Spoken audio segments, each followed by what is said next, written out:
ওই মানুষটাকে কিভাবে ভুলে যাব, যে মানুষটাকে ভুলে যাওয়ার অভিনয় করতে করতে আজ নিজেকে ভুলতে বসেছি, তবুও তাকে ভুলতে পারছি না। ওই মানুষটাকে ভুলে যাওয়া কি খুব সহজ? যে মানুষটা আমার মনের ভালোবাসা প্রথম অনুভূতি জাগিয়েছিল, যে মানুষটা আমার মনের পৃথিবী, স্বপ্নের পৃথিবী, এমনকি আমার বাস্তব জীবনটাকে ভালোবাসা দিয়ে জয় করে নিয়েছিল, যে মানুষটার হাসির শব্দ আজও আমার কানে হঠাৎ করে ভেসে আসে, যে মানুষটার মায়াবী মুখটা আজও আমায় মাঝরাতে জাগিয়ে দেয়, যে মানুষটাকে মন থেকে মুছে ফেলতে চাইলে আরও গভীরভাবে মনের মাঝে গেঁথে যায়। কখনোই মানুষটাকে ভুলে যাওয়া এত সহজ নয়, হয়তো অসম্ভব। আজ এই পৃথিবীর কাছে বাধ্য হয়ে বলতে হয়, আমি ওই বেঈমানকে ভুলে গেছি, আমি ওই মিথ্যাবাদীকে ভুলে গেছি।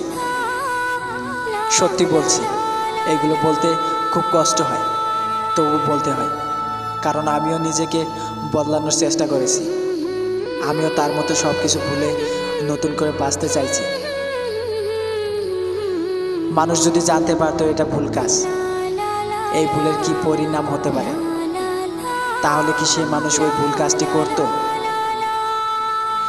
না, কখনোই করতো না, কারণ কেউ নিজের খারাপ চায় না।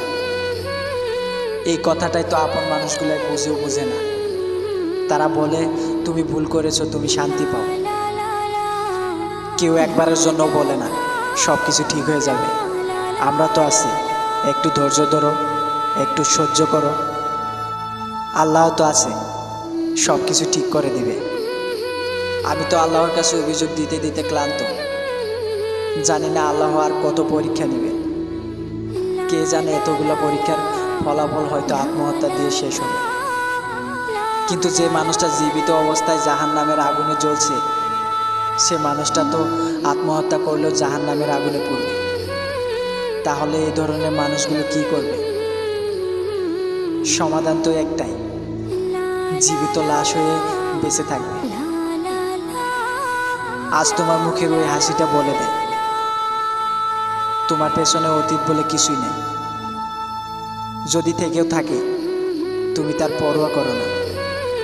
আর এই কারণে তুমি সুখে আছো, অনেক সুখে আছো। যে ব্যক্তি অতীতকে খুব সহজে ভুলে যেতে পারে, সে ব্যক্তি কখনোই কষ্টের কাছে আত্মসমর্পণ করে না। কিন্তু সবাই কি আর অতীতকে ভুলে থাকতে পারে? যারা অতীতের স্মৃতি বুকে নিয়ে বেঁচে আছে, শুধু তারাই জানে অতীতের স্মৃতি আনন্দের হোক বা কষ্টের, তাই একসময় তীব্র যন্ত্রণাদায়ক দীর্ঘ শ্বাস ফেলতে বাধ্য করে। তোমার দেওয়া সেই স্মৃতিগুলোকে নিয়ে বেঁচে থাকা, এই আমি জানি শব্দহীন যন্ত্রণা কাকে বলে। আমি জানি প্রতিটা রাতে তোমার স্মৃতিগুলো কিভাবে অগ্নিবৃষ্টি হয়ে আমার মন জমিনকে ক্ষত বিক্ষত করে। হায় আফসোস, যদি তোমার মতো আমি অতীতের স্মৃতিগুলোকে ভুলে থাকতে পারতাম, তাহলে হয়তো তোমার মতো অন্যের হাত ধরে মুখের মিষ্টি হাসি নিয়ে বেঁচে থাকতে পারতাম।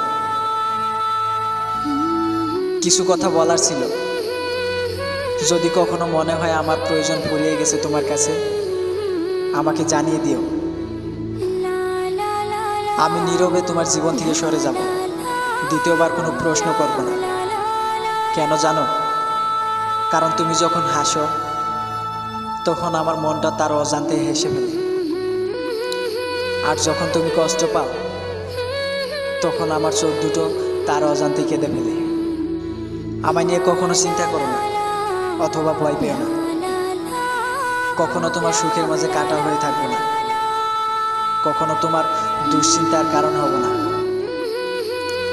সারা জীবন তোমার মুখে সুখের হাসি দেখতে চেয়েছিলাম, আমার বুকে না হলেও অন্য কারো বুকে। সে সুখ খুঁজে নিও। ভালো থেকো।